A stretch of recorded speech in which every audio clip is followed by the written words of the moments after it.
Hello students, Economics, Chapter 2, People as Resource. People as Resource. In previous chapter, we read about the story of Palampur. In that chapter, we read the three types of resources that like land as a resource, labor as a resource, and physical capital. There the physical capital, we have fixed capital or working capital. And in this chapter, we will read about human capital.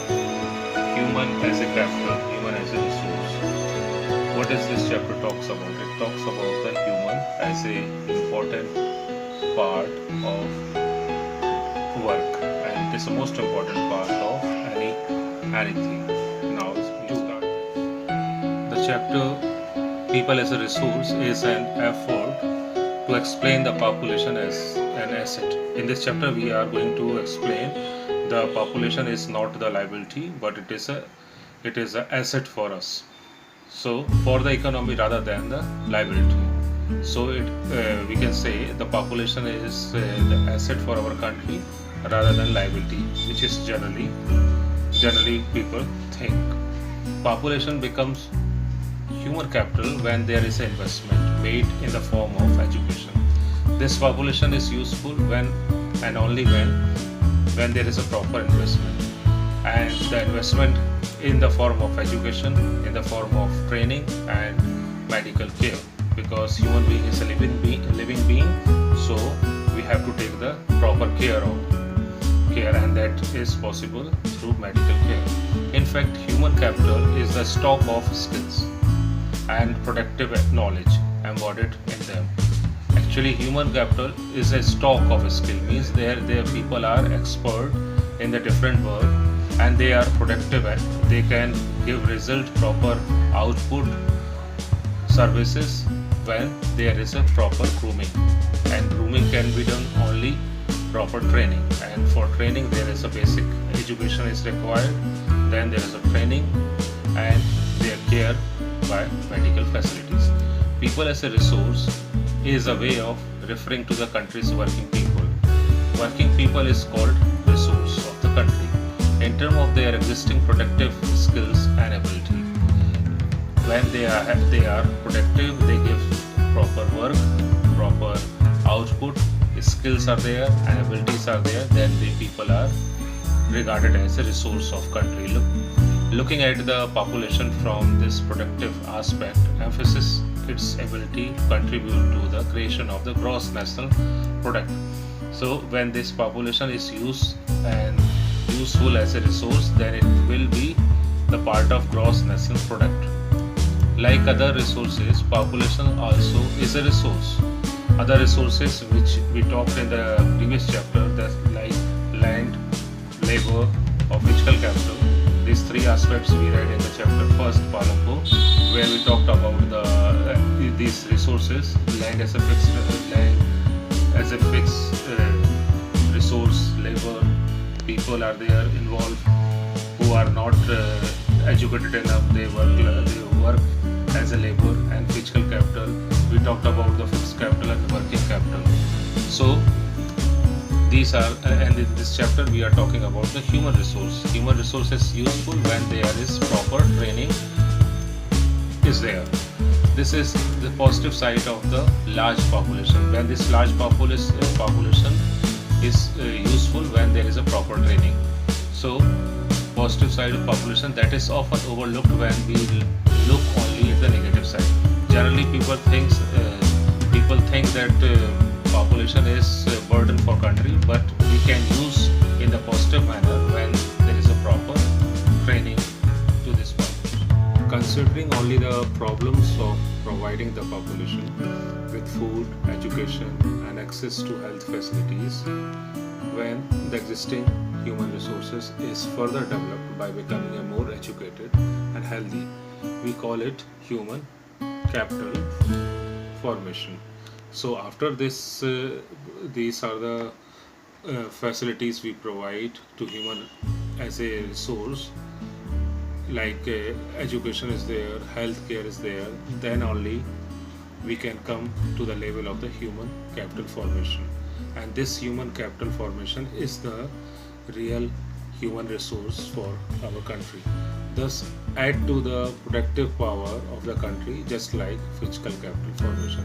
Physical capital is there, but this physical capital depends on the human capital. Human capital can work on this physical capital when there is a proper training is there, proper education is there, so they can use this physical capital and they can useful for the production in our country and ultimately the economy of our country.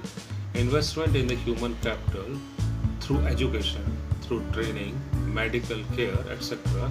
is useful, because investment is not there, so in coming days this human capital will not be created. So for the creation of the human capital, investment in the initial stage is required, and this requirement, the basic requirement is education, then there is a training and the medical care side by side. Yields a return just like investment in physical capital. Physical capital, we talked about land, like labor. For physical capital, fixed capital is there, working capital is there, which we talked about in the Palampur chapter 1. So those are the physical capital where the initial investment is there, we get the result at later on. So is the case with the human capital. In human capital also there is an investment in the form of education, training and medical care, so we get the result not at a particular moment of time but in the coming days. This can be seen directly in the form of higher incomes earned because of the higher productivity of the more educated. So we get the result, more educated people is there, the people having the degrees or diplomas and their different skills, they are getting job easier, they can employ themselves in the different work, and they can equip with the different techniques. Whereas on the other hand, if there is no proper training, so people are struggling for job or some work. So we can say higher productivity of the more educated people, they are getting easily, or the better trained persons, as well as the higher productivity of the healthier people. There is one more factor is there. Healthier people is also there. Healthier people are those who are educated, those who are aware and cautious about their health. They are getting more chance of job and they are asset for our country. Now we take one example of Planning Commission, Government of India. India's Green Revolution is a dramatic example of how the input of greater knowledge in the form of improved production technologies can rapidly increase the productivity of scarce land resources. So we are talking about the Green Revolution. In the decades of 70s, 60s and 70s, there is a Green Revolution in our country which changes our country output, and this was happened because there was a lot of improvement, use of high yield variety seeds, there is a use of modern technologies in this work, so there is a great production and the productivity of the farmers increased. Second example is Indian IT revolution is a striking instance of how the importance of human capital has come to acquire a higher position than that of the material, plant and machinery. So there is two reports are given in this Planning Commission. The second one is the IT revolution in 90s. In the decades of 90s, there is a lot of IT companies growing up in our countries, like cities like Hyderabad, Pune, Bangalore. So these countries was hub of IT sectors, and people having the knowledge of computer science, they are employed in large number. So this is an example of human capital, human resource which is useful for the higher positions and work like a computer science. So they are employed there and they are getting good salaries. So in compared to the material, plant and machinery, so they are more equipped with the modern technologies and they are getting more jobs opportunities and higher paid salaries. Now we understand the difference between the human resource, human capital, and other three factors like land, labor, and physical capitals. So look this picture. What is a human resource? Is it like land or labor? No, it is not like a land labor, because human resource needs primary investment, because without education, without proper training, human resource will not be a resource in coming days.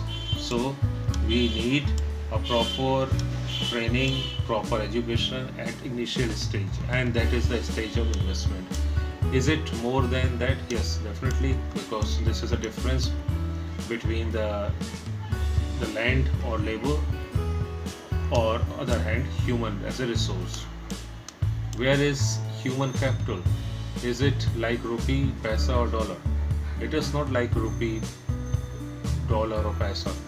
Human resource, human capital is the person, living person, and they need training, they need education, and they need proper care. Medical facilities should be there for the grooming of human as a capital, human as a resource.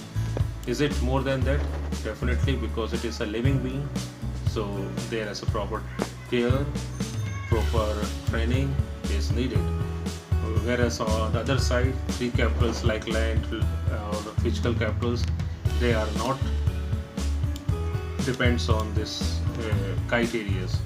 So we in this first page understand what is people as a resource. In the second video, we will talk the other examples, like we take the examples of these people where we talk about the people who are expert in different skills, like teacher is there, the doctor is there, and tailor is there. These people are engaged in different work because they have different skills, different professional skills are there. So what are these people and how they are different from the other people, or how they are resource for our country?